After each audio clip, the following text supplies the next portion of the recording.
मैंने अपने आप को जकड़ के रखा हुआ है। एक पिंजरे में अपने आप को बंद करके मैंने खुद ही रखा हुआ है। और मैं अद्वैत क्या है उसको समझने की कोशिश करता हूँ। और कई बार अपना बखान भी कर देता हूँ कि मैं तो समझता हूँ। लेकिन अद्वैत को समझने के लिए, अद्वैत अद्वैत की साधना करने के लिए मुझे अपने आप को अपने पिंजरे से बाहर निकालना बड़ा जरूरी है। मैं इस पिंजरे में कब से, जन्मों जन्म से मैं इस पिंजरे के अंदर ही बैठा हूँ। अपनी चार दीवारी को पकड़ के, अपना घोंसले को पकड़ के, अपनी दुनिया को पकड़ के, अपने समाज को पकड़ के, एक अपना, अपने आप को एक घरौंदा सा बनाया हुआ है। और उसी को झगड़े हूँ। मेरा पैसा, मेरा घर, मेरी दीवारें, मेरी चीजें।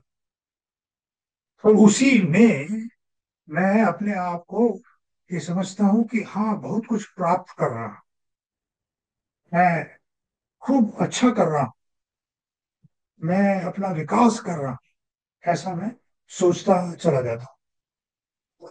तो देखा जाए तो वो सोच गलत है।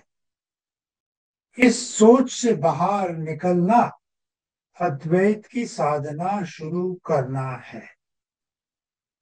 मुझे अपनी चीजों से, अपनी दुनिया से इतना ज्यादा प्यार होता जा रहा है, जन्म ब जन्म, एक जन्म, दूसरा जन्म, तीसरा जन्म, कर 1 लाख जन्म, 1 करोड़ जन्म हो चुके हैं मेरे। ऐसी ही चीजें मैं करता जा रहा हूँ और अपना ही स्वार्थ देखता हूँ हर बार।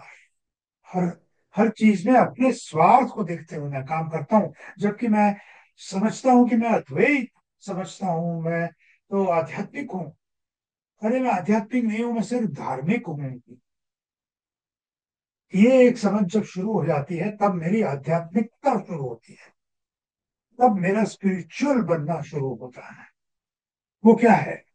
वो ये है कि मैं इस दुनिया में, जिस दुनिया से मैं अपने आप को लपेटे हुआ हूँ, उस दुनिया से अपने आप को मैं छोड़ना शुरू करूँ।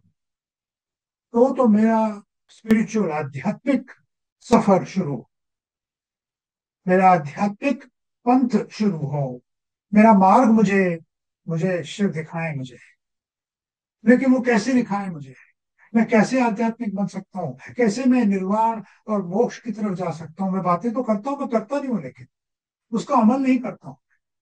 मैं इस दुनिया में जीने का बड़ा ही जोर लगाता रहता हूँ, बड़ी बड़ी बातें करता हूँ, बड़े बड़े। ये चीज समझना अध्यात्म है। ये पहला कदम है। ये पहला कदम है कि मैं अपने आप को अपनी ही दुनिया से निवृत्त तो करना शुरू करूं। कोई अपना परिवार और अपनी पढ़ाई, अपना पैसा, मेरे अपने एसेट्स, मेरा ये, मेरा वो, मेरा ये, मेरा वो, मेरी पूरी दुनिया मेरी चीजों से, मेरी वस्तुओं से जुड़ी हुई है। उसको सबसे बड़ी और सबसे पहली वस्तु है मेरा शरीर। इस शरीर से चिपका हुआ हूं मैं। ऐसा शरीर होना चाहिए, ऐसा नहीं होना चाहिए, ऐसा तंदुरुस्ती होनी चाहिए, ये होना चाहिए। इसी में अपने आप को जकड़े हुआ, और उससे बाहर निकलना मुझे अच्छा लगता ही नहीं है। 99% हम में से, मनुष्य की बात कर रहा हूँ, 99% इस इस वर्तूल से, इस घरौंदे से, इस घोंसले से बाहर निकलना नहीं चाहते हैं। हम तो चाहते हैं ये अच्छा है, मेरा पैसा है, मेरे बच्चों के लिए मैंने पैसे रखा हुआ है, मैंने अपने पोते के लिए, पोती के लिए रखा हुआ है, मुझे ये यही करना था, उनके लिए मुझे ये करना था। अरे तू अपने लिए तो कुछ पहले समझ। अपना मैल तो साफ कर ले। दूसरों के लिए करने की सोचता चला जा रहा है। अपना मैल कब साफ करेगा? अपना मैल तब साफ करना शुरू होगा जब तू दूसरों को अपने जैसा देखना शुरू करे। मेरा पैसा भी उनके लिए है, मेरा घर भी उनके लिए है, मेरा पानी और मेरा दाना भी उनके साथ मुझे बटोर के इस्तेमाल करना है। तब मेरा अध्यात्म शुरू होता है, उससे पहले नहीं होता है।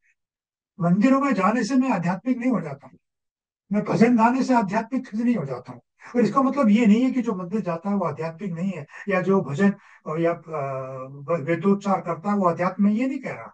मैं ये कह रहा हूं कि मुझे ये समझना जरूरी है कि सिर्फ मेरा पूजा करने से या मंदिर जाने से या वेदोच्चार करने से मेरी आध्यात्मिक अब शुरू नहीं होती। ये समझ जिस दिन मेरी शुरू होगी, उस दिन मेरे पे आशीर्वाद शुरू होंगे। और जब वो आशीर्वाद शुरू होंगे, तब वो मुझे अपने करीब खींचेंगे। वो अपने करीब तभी खींच सकते हैं जब आपके पास अपना कुछ ना हो। अब आपके पास तो सोना चांदी और जवेरात, क्या बोलते हैं, हीरा पन्ना, आपने तो अपने लपेटे हुआ है।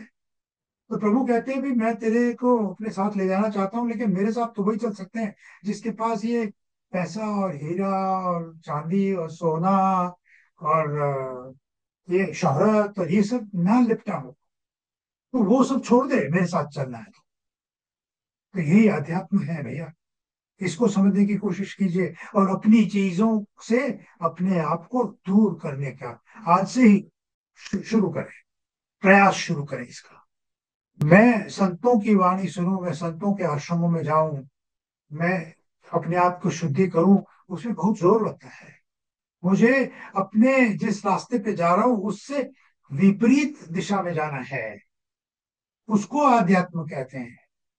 अपने आप की शोहरत, अपना पैसा, अपनी कामयाबी, अपना कारोबार, पैसा, मैं तो ये, मैं तो वो, मैं तो ये करूंगा, मैं तो वो करूंगा, मैं सबसे बड़ा, ये अहंकार, ये क्रोध, ये मेरा मगज जो है वो बड़ा ही दुश्मन है मेरा।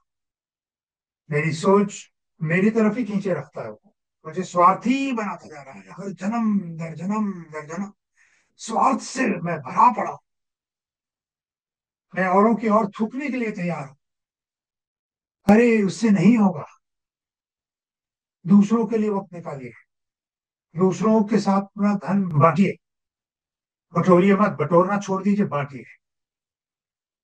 कबीर ने कहा है, पानी भरे नाव में, घर में पड़े दाम। जब नाव में पानी आने लगे और जब घर में भी बहुत पैसा आ जाए, दोनों हाथ उलीचिए, यही सयानों का।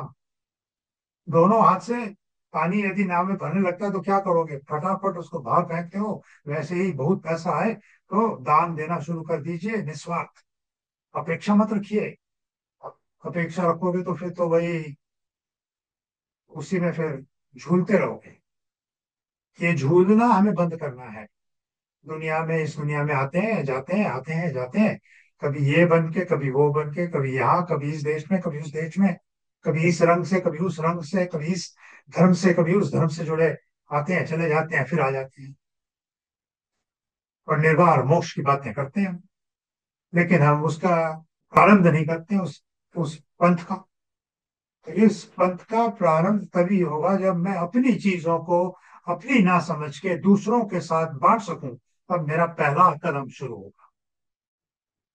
इतना ही सोचिए, इसी पे मनन कीजिए कि मैं कितना स्वार्थी हूँ, मैं कितनी मेरे में जलन है, हसद है, मैं कितना क्रोधी हूँ, मैं कितनी चालें चलता हूँ अपने को ही बनाने के लिए। हर छोटी चीज में मैं अपना बचाव करके अपने आप को सही बताने की कोशिश में लगाता हूँ। तो अध्यात्म का पहला पंथ शुरू करें और दूसरों के साथ अपनी चीजों के अपनी न मानते हुए उनके साथ बांटे, शेयर करें। तो आपका मन शुद्ध होगा और तब आपको प्रभु अपनी तरफ खींचेंगे। और जब वो आपकी तरफ खींचेंगे तब आपकी परीक्षा शुरू होगी। तब आपका इम्तिहान का पहला पर्चा शुरू होगा जिसमें वो नंबर 0 देंगे आप। जब आप सब कुछ लिखोगे कि मैं छोड़ रहा हूँ, तो कि 0 से शुरू हो, चलो शुरुआत हो रही है। फिर अगले 1 साल में फिर वो 1 नंबर देंगे, 100 साल में मुश्किल 100 नंबर। धीरे धीरे गाड़ी चलती है, अध्यात्म की गाड़ी जल्दी नहीं चल सकती। यही अध्यात्म है, यही अद्वैत वेदांत है। धर्म तो पहला कदम है ये समझने के लिए कि अध्यात्म की तरफ कैसे जाना है, और धर्म में अटके रहते हैं बस। धन्यवाद। हरि ओम। जय अरुणाचल। रमन महर्षि जैसे भक्तों ने ये समझाया है। अगर हम में समझने की क्षमता हो तो जय अरुणाचल। हरि ओम। जय अरुणाचल।